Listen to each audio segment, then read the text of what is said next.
Yun mga idol, welcome back again sa aking YouTube channel. For today's video, nandito tayo kay Maddie's Bike Shop.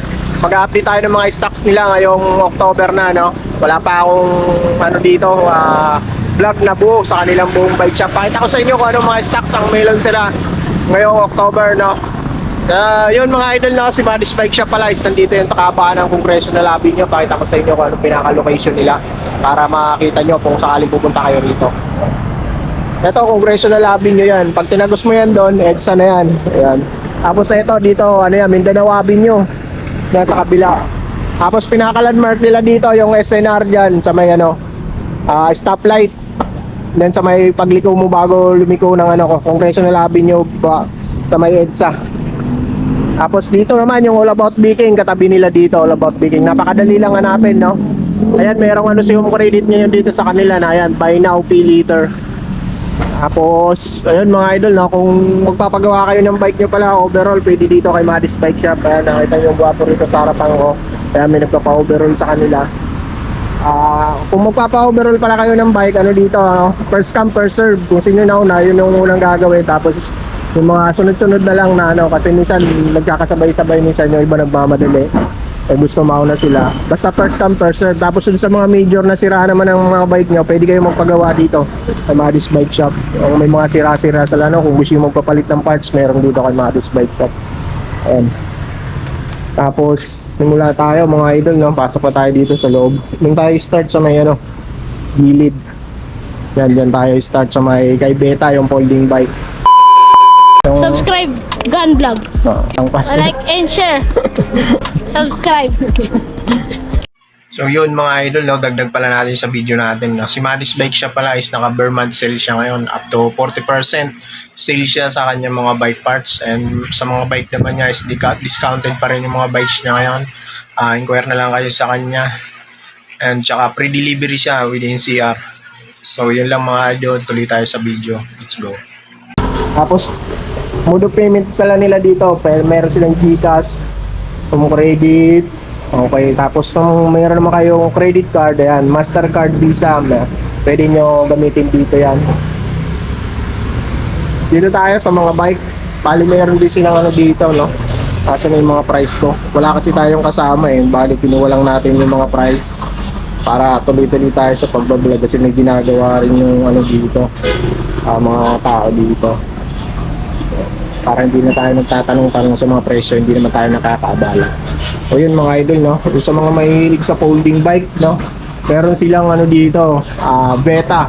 Ito budget folding bike to, na alloy na si Beta. Ito kaganda dito kasi naka-hydraulic brake na siya. Ito si Beta Pry pala to, ayan, si Beta Pry. Alloy frame na yan mga idol, no? Size 20 yung tire niya. Napakaganda na rin ito para doon sa mga mahilig sa folding bike na ayan. Okay, alloy na yan, pati yan, alloy na, seat post.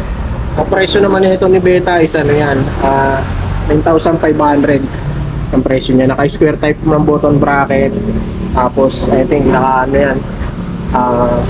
8 speed, naka 8 speed siya na sense sa MX-8. Tapos Camros yung hydraulic brake niya. O yun, meron silang color na dito. Lahat gloss ito. Ito kulay gray, tapos itong isa black. Tapos ito naman yung glossy na siya niya, tapos mayroong mga sprinkle yung kanyang pintura. So ayan, 9,500 yan, no? Tapos ito namang Mountain Peak na to, binibenta na rin to, bali sa may-ari ng bike shop to. Presyong second hand na raw to mga idol, no? Ito si Mountain Peak Star, holding bike din to.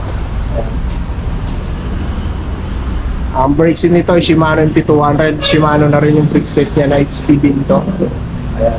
Bali binibenta na to sa may-ari ko ng bike shop. Kung gusto niyo pa yan, binabaan na rin naman ang presyo niyan. 15,500 yan mga idols. Ito. Tapos ito naman si Gomax. May Gomax sila dito, is budget bike na to, MTB. 27.5 yung gulong nito, Gomax. Pero hydraulic brake na rin yan. Ayan. Alloy frame na yan. Naka-manual lockout na rin siya.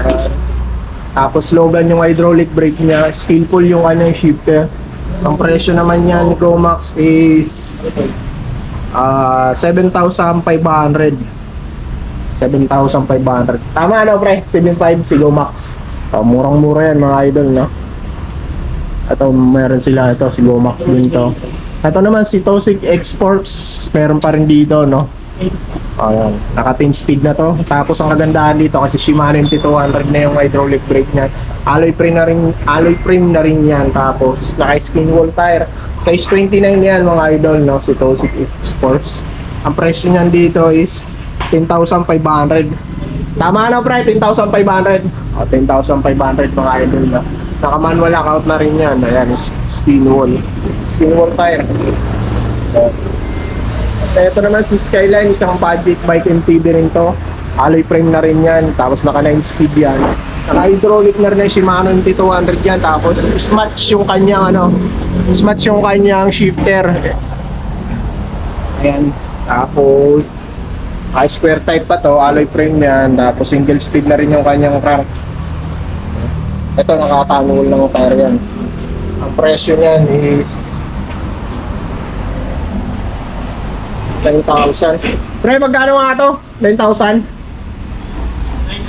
9,900 mga idol, no? 9,900 ang presyo nito. As ito naman si T-Rich, ano to? Sinong T-Rich ba to? Size medium yung frame niya. Pre, sinong T-Rich to? Sinong T-Rich to? Alpha? T-Rich Alpha pala to mga idol, no? Ayan. Shimano yung T200 brake set na to. Ayan, no? Ayan, mga naghahanap kayo ng ano yan. Magandang klaseng ano na rin ito. Tapos naka-air na naman yan, fork. Napakaganda na rin ito ni T-Rich. Tapos Anotech na rin yan, ayan, no? Size medium ang meron sila rito. Tapos, ayan, tire niya. Ganda. Ang presyo naman ng T-Rich Alpha is 16,500. Ayan yung presyo niya. Tapos doon tayo sa kabila. Okay. Dito tayo sa kabila. Ito si Mountain Peak. Build bike nyo ba to, pre? Ha? Project bike pala to mga idol, no? Ito Mountain Peak project bike nila to. Ang components nito is wala siyang nakalagay pang ano. Pero ang nilalagay nilang ano dito mga crank, minsan ano nga yung mga nilalagay yung crank dito, pre? Sagmit o aerowick. Sagmit or aerowick yun. Depende na yun sa ilalagay dyan. Tapos dun sa presyo niya. Karamihan naman nilalagay nilang mga ano dito is Shimano M5100 o kaya Shimano M6100. Siguro depende rin sa customer kung anong gusto nilang ikabit. Tapos ito meron silang build bike din dito na ano, Mountain Peak. Ayan, ito nakaano naman to, rigid fork naman ito. Kalamaan naman ng tapos Shimano MT200 ito, naka 12 speed to, Shimano Giore. Yung kanyang ano, RD. Tapos yung ano niya, smatch yan na 12 speed. Ayan. Tapos Halotech niya, ayan. Aerowick, ang yung Halotech. Magkano bang presyohan nito? Ang presyohan nila sa ganito is kaya wala siyang nakanong presyo pa rito mga idol, no? Pero ito karamihan ng mga presyohan nila dito is umabot ng 27, 28. Ganun lang naman mga presyohan nila dito sa mga ganitong build bike nila. 28,000. Nag-iiba-iba yun kasi minsan hindi pare-parehas ng parts na kinakabit. Tapos ito, Tosig Exports, napakita ko na to. Mountain Peak Explorer, mayroon din sila rito. Pre, magkano to si ano? Explorer? Mountain Peak Explorer, magkano? 25,000 mga idol na Explorer 2000 to. Ayan. Naka-pro wheel ng crank na Halotech yan. Ayan. Okay, tapos ang RB mo ano bang RB nito? Ano pala to? Altus. Shimano Altus yung RB niya. Tapos Tecro yung hydraulic brake niya. Shifter niya Altus din 9 speed. Ayan. Yan to, napakita na natin to. Ito naman, T-Rich Infinity na ano, road bike. Naghahanap ko yung Halotech na rin to. Tapos naka-mechanical disc brake na rin yan. Ayan, Halotech siya. Pero parito kay Madis Bike Shop, ang presyo niyan is T-Rich Infinity is ano, 15,500. Tapos si T-Rich Challenger is 14,500. Ayan. So yan mga idol, yan ang mga stocks nilang ano, bago ngayon. Tapos sa mga build bike naman, no? Ito mga build bike nila ngayon. Ito, nandito pa rin yung Saturn. May bike check na ako dyan. Baka gusto nyo yan. Ito yung bike nila. Ayan. Nakaano yan, Shimano Diore. M6100. Ang mga components niyan. Ayan. Ang presyo naman yan is 30,990. Ayan. Tapos ito naman yung sa nilang rigid fork dito is halos 28,000 din ang presyo ng nito. Ito, si Mountain Peak na naka-rigid fork. Nakasabot ng ano, nakasabot ng crank.